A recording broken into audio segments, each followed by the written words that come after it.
বাড়িতে অতিথি এসছেন, আবার পয়সা নিয়ে ছুটছেন দোকানে। আরে বাবা, কিভাবে সেভিংস করবেন? একটু দাঁড়িয়ে যান প্লিজ। প্রথমেই এখানে বেশ কিছুটা ক্যাপসিকাম নিয়ে নিলাম, টমেটো, পেঁয়াজ নিয়ে নিয়েছি।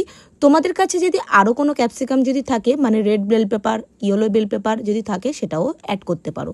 বেশ কিছুটা আমি এখানে পনির অ্যাড করলাম। দেখে আশা করি বুঝতেই পারছো বানাচ্ছি পনির সাটে। আর এর মধ্যে আদা রসুন বাটা, লঙ্কার গুঁড়ো, কাশ্মীরি লঙ্কার গুঁড়ো আর চাট মশলা নিয়ে নিয়েছিলাম।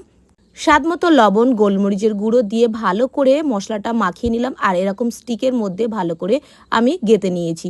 তোমাদের পছন্দ মতন পনিরগুলো দিয়ে নিতে পারো। আমি এখানে 3টে পনির দিয়েছি আর বাদবাকি ক্যাপসিকাম, টমেটো, পেঁয়াজ দিয়ে বানিয়ে নিলাম।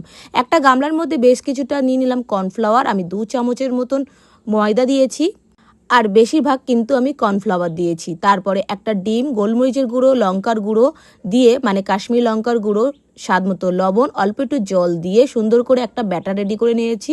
দেখতেই পাচ্ছ ব্যাটারটা কেমন কি করেছি, ঠিক এরকম একটা ব্যাটার রেডি করে নিয়েছি। তারপরে গ্যাসের উপর একটা কড়াই বসিয়ে দিয়েছি, বেশ কিছুটা সাদা তেল গরম করে নিয়েছি। এবারে একটা একটা করে স্টিক এইভাবে ভেজে তুলে নিলেই বাড়িতে লোক আসুক কিংবা নিজেদের খাওয়ার ইচ্ছা হোক বা সন্ধ্যের স্ন্যাক্সের আইটেম এইভাবে একবার বানিয়ে দেখতে পারো। দারুণ লাগে। কেমন লাগলো অবশ্যই কমেন্টে জানাতে ভুলো না।